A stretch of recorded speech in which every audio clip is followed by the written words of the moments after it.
Bonjour à tous et bienvenue dans ce nouvel épisode de Carnet de voyage. Aujourd'hui, je vous propose d'explorer ensemble Angkor Wat, le plus grand monument religieux du monde, joyau du Cambodge et symbole de la civilisation khmer. Saviez-vous qu'Angkor Wat est si imposant qu'il apparaît dans le drapeau cambodgien, le seul pays au monde à arborer un monument sur son drapeau? Ou encore que ce temple, qui est maintenant un sanctuaire bouddhiste, était à l'origine hindouiste. Entre légendes de dieux bâtisseurs, alignement astronomique parfait et mystère archéologique, Angkor Wat est bien plus qu'un temple. C'est une énigme architecturale, un chef-d'œuvre artistique et un lieu chargé de spiritualité. C'est donc tous les aspects de ce monument que je vous propose de découvrir dans ce nouvel épisode. L'histoire d'Angkor Wat commence au XIIe siècle sous le règne du roi Suryavarman II, l'un des plus grands souverains de l'Empire khmer.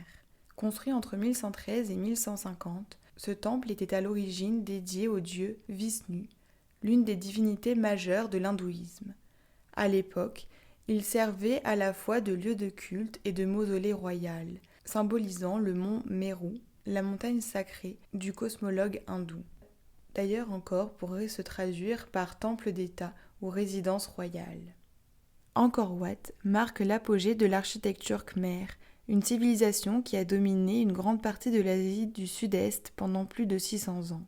Après la mort de Suryavarman II, le temple a progressivement été converti au bouddhisme, notamment sous le règne de Jayavarman VII au XIIIe siècle, qui a fait du bouddhisme Mahayana la religion d'État. Contrairement à beaucoup de temples khmers, Angkor Wat n'a jamais été abandonné. Même après la chute de l'Empire khmer au XVe siècle, il est resté un lieu de pèlerinage et de vénération, préservant ainsi son intégrité jusqu'à sa redécouverte par les exploreurs orientaux au XIXe siècle. Aujourd'hui, Angkor Wat est classé au patrimoine mondial de l'UNESCO depuis 1992 et incarne la fierté nationale cambodgienne. Imaginez, un temple s'étendant sur 162,6 hectares, entouré de douves larges de 190 mètres, symbolisant les océans mythiques. Angkor Wat est un chef-d'œuvre de symétrie et de précision, conçu pour représenter l'univers hindou. Elle est constituée en 3 niveaux. Le niveau inférieur, une galerie continue de 800 mètres de long, ornée de bas-reliefs racontant la vie de Suryavarman II et des épisodes de Mahabharata et du Ramayana. Il s'agit de 2 grands textes épiques de la littérature indienne. Le premier raconte une guerre entre cousins pour le trône, mêlant destin héroïque et enseignements moraux, et le second suit les aventures du prince Raman, son exil et sa lutte contre le démon Ravana pour sauver son épouse Sita. Le niveau intermédiaire, 4 tours d'angle et 4 tours en croix, reliées par des escaliers raides, symbolisant la difficulté de l'ascension spirituelle. Le niveau supérieur, le sanctuaire central, entouré de 4 tours en forme de lotus, culminant à 65 mètres de haut. C'est ici que se trouvait à l'origine la statue de Vishnu. Ce monument est aussi connu pour ses nombreux détails architecturaux. Des bas-reliefs, 2 grands bassins, de part et d'autre de l'allée principale, permettant d'admirer le temple reflété dans l'eau, créant une illusion de flottement. Mais aussi les 1800 apparas. Ces déesses danseuses, sculptées dans la pierre, chacune unique, ornent les murs du temple. Leur posture et leur expression sont d'une précision impressionnante. L'orientation vers l'ouest. Contrairement à la plupart des temples khmers orientés d'habitude vers l'est, symbole de la Renaissance, Angkor Wat est tourné vers l'ouest. Cette direction est associée à Vishnu et à la mort. Une énigme qui alimente encore les débats parmi les historiens. Angkor Wat est entouré de nombreuses légendes et anecdotes. J'en ai sélectionné 5 qui, je l'espère, vous en apprendront un peu plus sur ce monument chargé d'histoire et de mythes. La légende de la construction en une nuit. Selon une croyance locale, Angkor Wat aurait été construit en une seule nuit par des dieux ou des géants sur ordre du roi. Cette légende s'explique peut-être par l'ampleur titanesque des travaux. Comment des humains auraient-ils pu ériger un tel monument sans aide divine? Le temple et le serpent à plumes. Angkor Wat est souvent associé à Quetzalcoatl, le serpent à plumes de la mythologie mésoaméricaine. Bien que cette connexion soit plus poétique qu'historique, en réalité, Le temple était dédié à Vishnu, même si son architecture en spirale rappelle les Nagas, c'est-à-dire les serpents mythiques protecteurs de l'hindouisme ou du bouddhisme. La malédiction des pilleurs. Au XIXe siècle, des pilleurs français ont tenté de démanteler Angkor Wat pour en rapporter des sculptures en Europe. Selon la légende, ceux qui ont osé toucher aux pierres sacrées auraient été frappés par des malédictions, maladies, accidents ou même la folie. Certains racontent que les statues volaient, saignaient ou pleuraient la nuit. Le mystère des alignements astronomiques. Angkor Wat est parfaitement aligné avec l'équinoxe de printemps.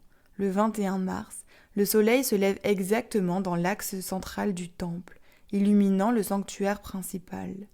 Certains chercheurs pensent que ce site servait aussi d'observatoire astronomique, permettant aux prêtres de prédire les éclipses et les solstices. Il met aussi en avant la grande connaissance du système solaire. La légende du roi qui devint Dieu. Suryavarman II, le bâtisseur d'Angkor Wat, aurait été divinisé après sa mort. Selon les inscriptions, il se considérait comme une incarnation de Vishnu sur terre. Certains croient que son esprit veille encore sur le temple, protégeant les visiteurs et les pèlerins. Angkor Wat a inspiré des œuvres d'art, des films et des livres à travers le monde. Au cinéma, le temple apparaît dans des films comme Lara Croft, paru en 2001, où il sert de décor à une quête mythique. En littérature, des auteurs comme André Malraux, dans La Voix royale, ou Pierre Loti ont décrit Angkor Wat comme un lieu mythique et intemporel. Mais ce monument est aussi et peut-être surtout un symbole national. L'Angkor Wat est omniprésent dans la culture cambodgienne. Il figure sur les billets de banque, les timbres de poste, les chants traditionnels et même le drapeau national, faisant du Cambodge le seul pays avec un monument sur son drapeau. Visiter Angkor Wat est une expérience inoubliable, mais elle demande un peu de préparation. Voici quelques points d'attention à ne pas manquer si vous allez le visiter. L'aube sur Angkor Wat. Le lever du soleil depuis le bassin ouest est un moment magique. Le premier rayon illumine les tours, créant un spectacle de lumière et d'ombre impressionnant. Les bas-reliefs. Prenez le temps d'observer les scènes épiques dont je vous parlais tout à l'heure. Le sanctuaire central. Montez les escaliers raides pour atteindre le sommet où une vue panoramique sur la forêt et les autres temples vous attendent. Les asparas. Cherchez les déesses danseuses sculptées dans les couloirs. Chacune a une coiffure, une posture et une expression unique. Si vous voulez le visiter, sachez qu'en avril a lieu le festival d'Angkor, une célébration du nouvel Ankh-mer avec des danseuses traditionnelles, des courses de bateaux et des offrandes aux moines. Angkor Wat est bien plus qu'un temple. C'est un voyage dans le temps, une œuvre d'art à ciel ouvert et un lieu sacré où l'histoire, la spiritualité et la nature se rencontrent. Que vous soyez passionné d'archéologie, amateur d'aventure ou simplement en quête de beauté et de mystère, Angkor Wat vous laissera des souvenirs inoubliables. Alors n'hésitez pas à aller le visiter pour découvrir par vous-même sa beauté et son mystère. À la prochaine pour un nouvel épisode de Carnet de voyage.